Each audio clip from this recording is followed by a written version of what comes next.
Hey guys, it's me again, Kathy, your Ilocana Ilongga Bisaya gal. Welcome back to my channel. And for today's video, I am going to show you what I got from the mail yesterday. And together with that, let's play again with the Moondust palette from Urban Decay. And on my last video, I used the Vega eyeshadow.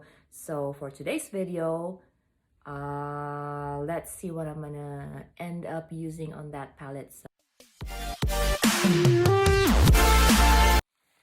Yesterday I got this in the mail, and it's actually from Tarte Cosmetics, and there's like 1, 2, 3, 4, 5 items here. So I'm gonna show you what I got. First is they have this really cute purple lavender travel size bag, like a small pouch to put on some makeup or brushes on the go. And then with that one, I also have Tarte High Performance Naturals Face Tape Foundation. And I also have here Tarte High Performance Naturals Shape Tape Contour Concealer.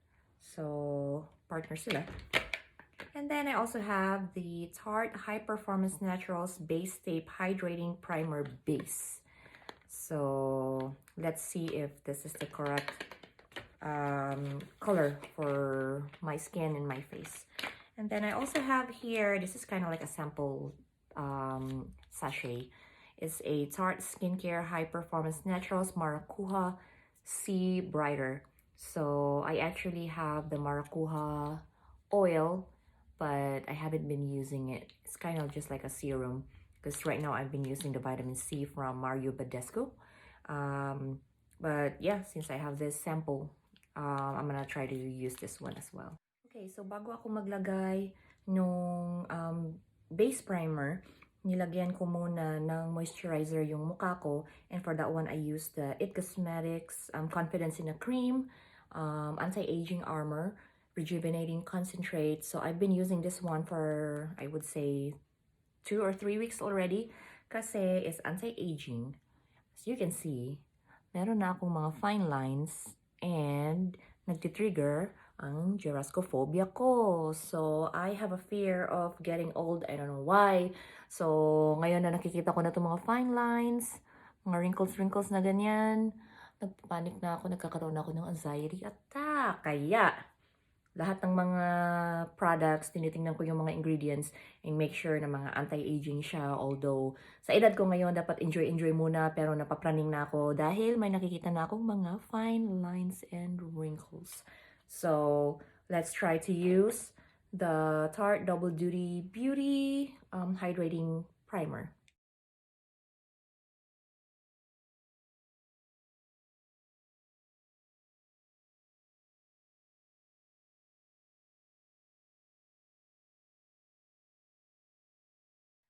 Okay, so now let's use the Tarte Face Tape Foundation in shade number 35N, which is medium neutral.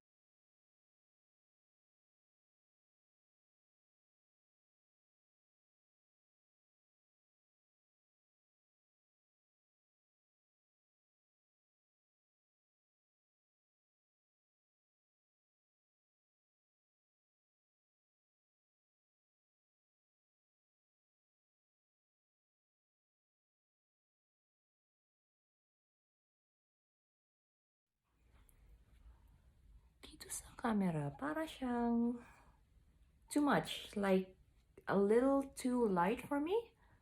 Pero in person, hindi naman. Mapanling lang din tong ano ko ring light ko. So let me take a look at the other mirror. Kasi para talagang hindi para sa akin yung shade niya. But pag dito naman sa ibang lighting, maganda naman. It's actually my color. Para kung walang nilagay. Okay. I think it looks good.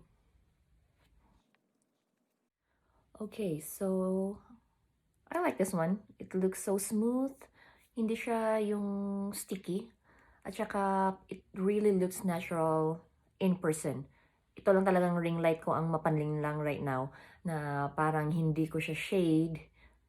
But actually, in person, looks good. So right now, let's use the Tarte Shape Tape Contour Concealer. So actually, I'm fine with my beauty marks, like all those moles, warts, and those right there. So hindi ko siya i-hide. I think yung mga dark spots ko lang, which is gonna be like dito sa eye bags, around here, and then dito yata, tsaka dito.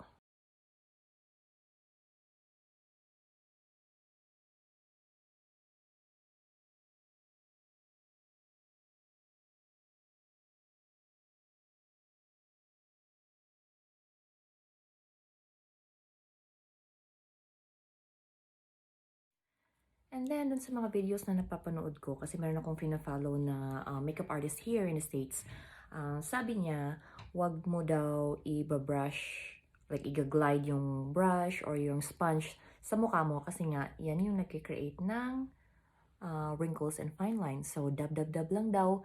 But then, may mga time naman na nakakalimutan mo and yung habit mo na talagang ginaganon mo, ginaganon, eh, wala, ganon talaga.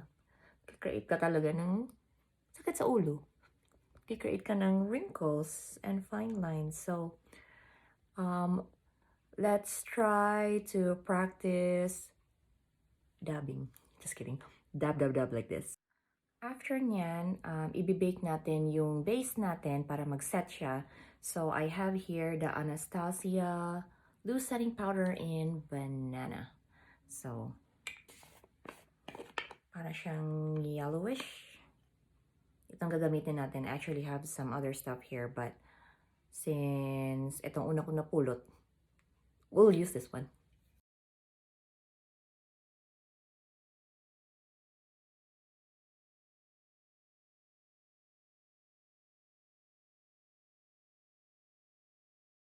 Okay, so let's move to the eyes. Again, let's do the Urban Decay Eyeshadow Primer Potion. So, lagay natin siya sa eyelid.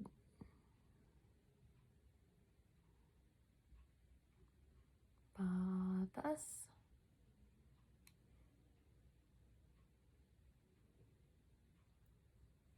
Yan.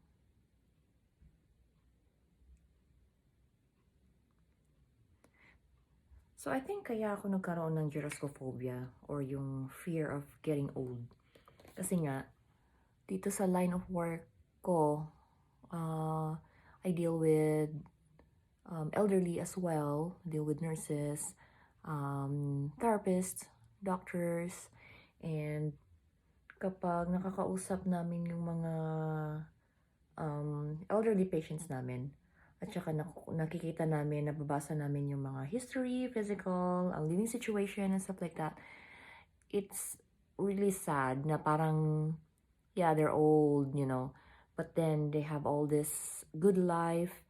They had all this good life and family, mga anak, mga apo, but then some of them are even professionals and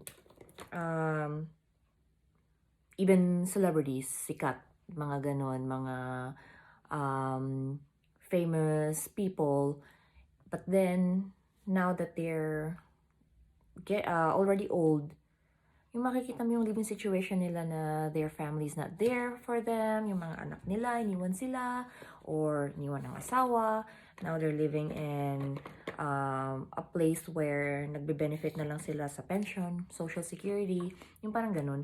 So, it's not really about the financial stuff, but it's also a matter of family dynamics na parang napag-iiwanan sila lagi. Most of the time, ganun yung scenario. Kaya, parang natatakot ako kasi I may only have one daughter, but who knows in the future, di ba? Kung akalagaan ba niya ako when I get old or itatapon niya na lang ba ako sa group home and then let me rot there until I die.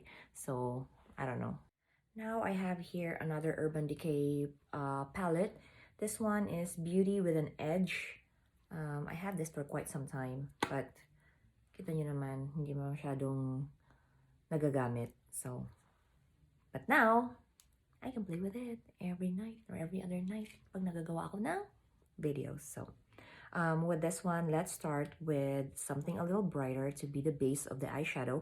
I have here the Sin. So, still like this.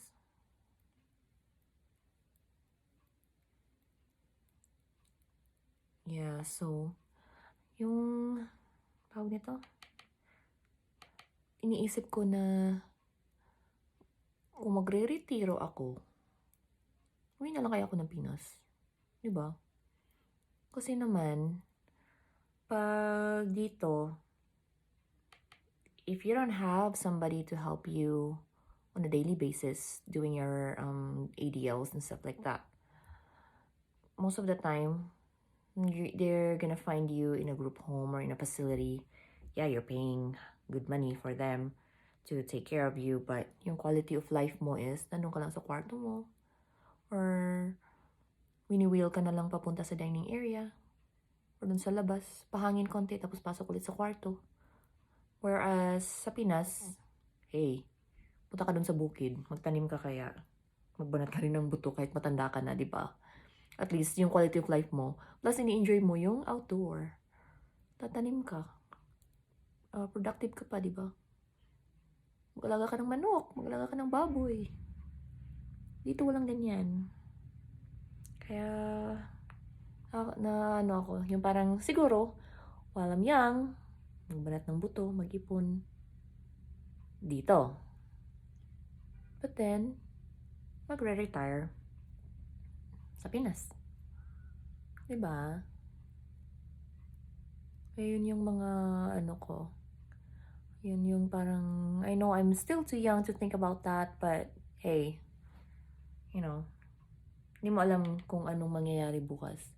But if you keep on surviving every day until you get old, darating ka rin sa point na yan na mapagtatanto mo na, oh my gosh, I'm old. Where are they when I need them? Yung mga ganong tipo. So, yeah. I have a huge Jurassicophobia. Echos. Ito namang nagpapanik ako dahil sa signs of aging. Ano ko lang yan. Kaartihan ko lang yan. But then, it's still a sign that you're aging. That you're getting old. Kaya, yeah. Justify ko talaga, diba? Na ayoko dyan sa mga fine lines na ganyan. Well, hindi natin afford mag-derma. So, magdepende na lang tayo sa mga products na nabibili natin and hope for the best. Okay. So, we do that. Let's do that as a base. And then, let's play with some fun color. I have here the Free Love, which is kind of like a peach tone color. So, yan ang ilalagay natin sa crease natin. So, let's select this.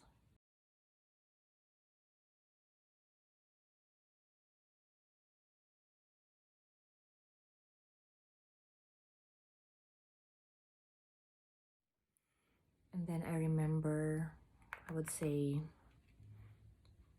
6 years ago, meron akong na-meet na patient. So, pumunta ako doon sa bahay niya. And she was like telling me her story. Sabi niya, may anak ako na abogado, 2 sila, napagtapos ko sila. Meron akong in-adapt din na, I think abogado din or teacher, something like that. Proud na proud siya na ganun yung anak niya, mga anak niya, napagtapos niya, mga professional. But then yung living situation niya, talagang masaklap. And then, I asked her like, do they come visit you? Like, where are they? So, sabi niya, well, nagpapadala na lang daw ng sulat every now and then. Pero, hindi daw nakakabisita kasi out of state, tapos busy daw. So she's alone trying to live and survive, and I don't think na sinusuportahan siya or the family or the kids are even helping her. And yun yung mga instances na parang, hoy, di ba? Parang, it's too sad. But maraming ganyan dito. So, sa Pinas naman kasi, we are more bonded as a family. Kita nyo naman na kahit may anak na yung anak mo, may asawa na yung anak mo, gusto mo pa rin na nasa isang bahay pa rin kayo, di ba? Kung pwede pa lang, gumawa kayo ng isang compound na nandun kayo lahat. So, parang ano din, parang Mexican family tradition as well. Parang ganun din yung sa atin sa Pinas na they still go together and stay together. But dito sa States, parang bihira lang na makakaano ka ng ganyang klase na family. Kasi nga, di ba, when you're 18 here, parang as much as possible, you're out. Mag-ano ka na, magsarili ka na. So, di tulad sa atin na kahit 50 ka na, dyan ka pa rin sa bahay. Pwede ka pang tumira. Hindi ka nila pwedeng i-kick out. Yun. Kaya maraming independent dito, but then yung family bonding nila is wala. Iba yung tradition nila dito. Kaya pag pumunta ka dito, maninibago ka sa mga family dynamics dito. Okay, so let's put a little shimmer here. Let's do the baked cowboy. So I have a flat brush here na medyo dense. So let's put that one here. Pang-add ng ano lang, drama.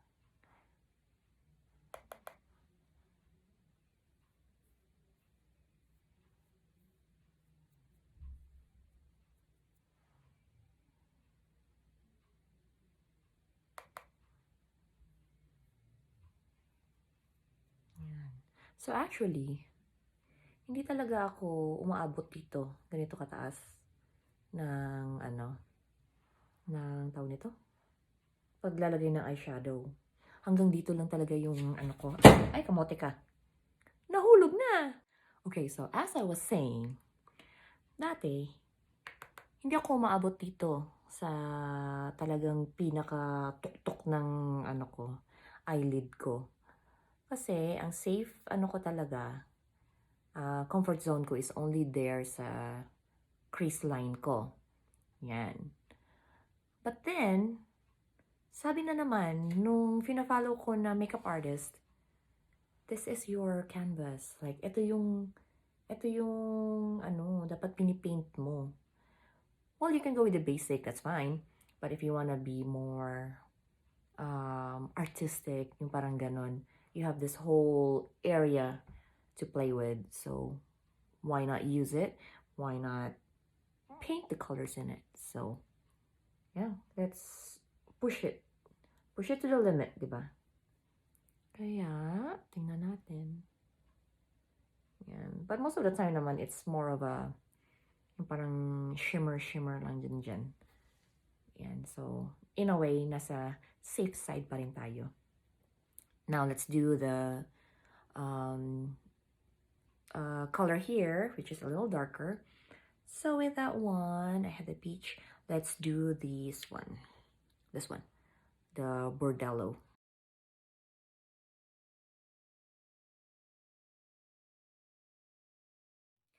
Okay, so let's now do the Urban Decay Moondust. And lagyan muna ulit natin ng primer yung gitna ng eyelid natin. Slang.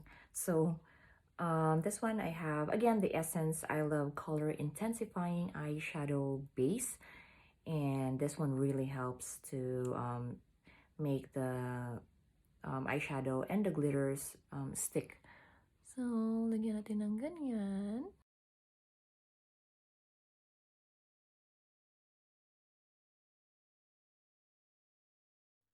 Now for the Moondust palette, let's use this one, which is the Element.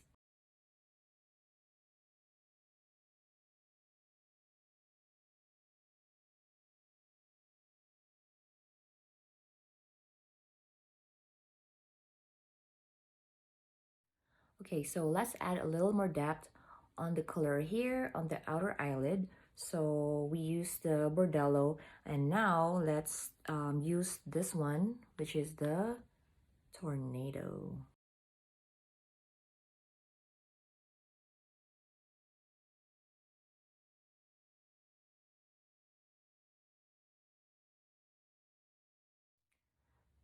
Okay, so again, my favorite part of this routine is eyeliner. So again, let's use the Tarte Cosmetics Tarte, and not the pencil, but the liquid one.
So ngayon naman, bago magkalimutan, itong mga pantal-pantal na loose powder, linisin natin.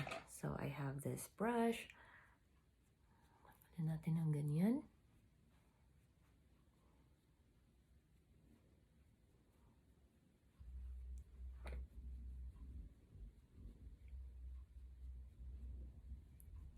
Malinis tingnan. Yan.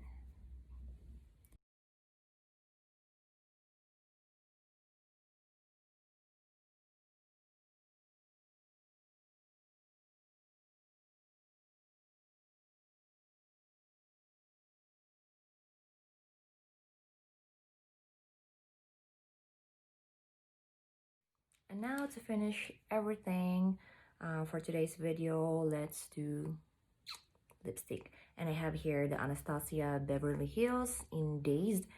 I have this for a long time, but I've never used it. So, tingnan nyo naman, fresh na fresh. Bagong bukas. So, tingnan natin kung maganda ba to. So, konti lang. So, yan. Let's see. It's very highly pigmented.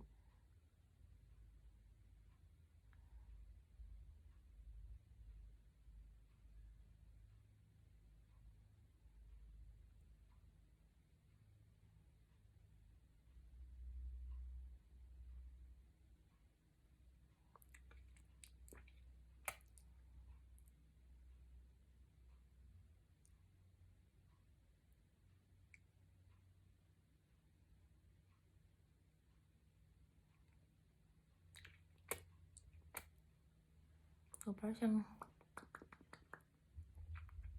silky matte.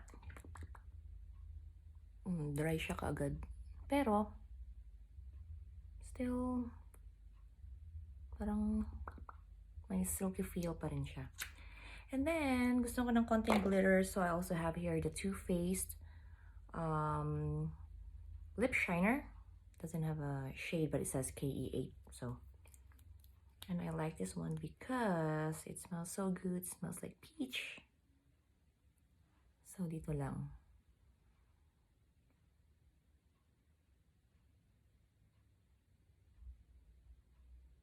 Kumbaga, pampa-pout lang.